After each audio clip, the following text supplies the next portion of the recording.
A $42 black cotton t-shirt appeared on Nike's website on August 19th, and by the time most people on the East Coast of the United States had finished their morning coffee, every single size was gone. Not in a day. Not in an afternoon.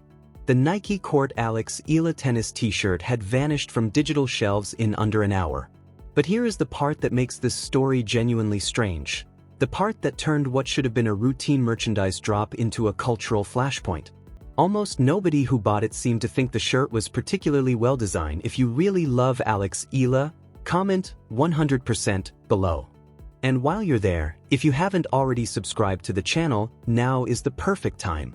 We checked the numbers, and around 90% of the people watching right now aren't subscribed. A quick tap on that button, along with a like, helps the channel more than you might think. Now let's get into the story. Just how quickly Alex Eala's cultural and commercial momentum had accelerated. The shirt itself is incredibly simple, plain black, made from 100% cotton. On the front, a floral arrangement rendered in dark silver ink sits beneath a small Nike swoosh. On the back, Eala is positioned between the same floral motif, with another swoosh underneath. That's essential. There's no Philippine flag, no bold color, and none of the distinctive cultural elements that Nike Philippines had already shown could be incorporated into tennis merchandise. The reaction online was brutal. One Reddit commenter compared the design to a high school intramural shirt you might receive at a Philippine Foundation Day celebration, only less saturated. Another called it an Ed Hardy relic. Someone else simply described it as having graphic design is my passion vibes. The most liked comment across social media was only 4 words long, so low effort from them.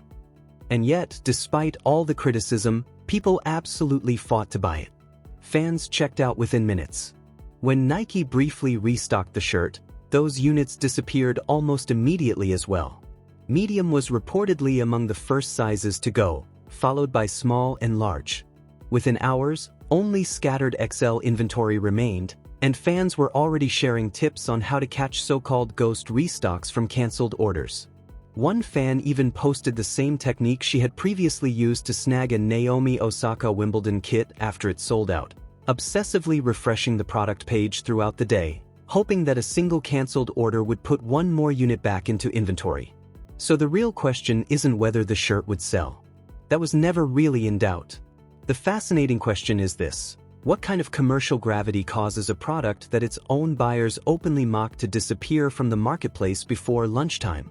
The answer has very little to do with the fabric, the floral graphic, or the typography.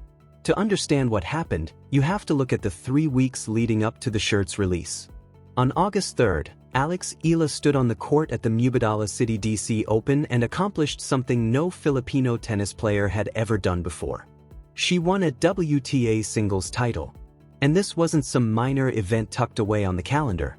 It was a WTA 500. More importantly, Eala didn't simply cruise to the trophy through a favorable draw. Her path to the title became one of the most demanding runs of her career. She defeated major opponents, including Grand Slam-level competition, and continued winning even when the pressure appeared to be mounting. That victory changed the conversation around Alex Eala. She was no longer simply being discussed as a promising young player from the Philippines. She had become a champion, and suddenly, everything connected to her name carried a completely different level of attention. And that is where the Nike shirt becomes much more than a $42 piece of black cotton. It became a symbol.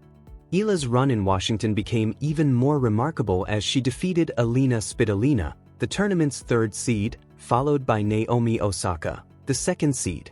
Then, in the final, she came from a set down against top seed Jessica Pegula, ranked 4th in the world, before completely taking control and winning the final 2 sets 6-4, 6-0. The last player to defeat a tournament's top 3 seeds on the way to a title had been Barbara Krejcikova in Dubai in 2023. Eala's 7 top 10 victories during the 2026 season also put her level with Svitolina and Elena Rybakina for the tour lead. But what Eala said after the final may have been just as revealing as what she did on the court. During her press conference, she explained that she had received so many messages from family and friends around the world that she already felt as though she had won before the final even began. Whatever happened during the match, she said, the week would already have been a victory. Then she went out and bageled the world-class opponent standing across the net from her in the deciding set. There is composure, and then there is whatever Alex Eala displayed that afternoon. The title catapulted Eala 8 places up the rankings to a career-high number